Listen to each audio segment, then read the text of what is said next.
Kisah pemuda sempat alami koma karena sering merokok dan begadang viral di media sosial. Pemuda yang mengalami kisah itu bernama Raihan Helmi, 18, asal Bengkalis, Riau. Raihan mengungkapkan, dirinya mengalami sakit pada Oktober tahun 2020 lalu.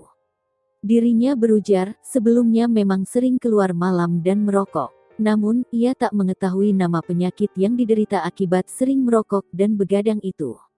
Raihan kemudian menjalani operasi karena kondisi kesehatannya yang sudah parah.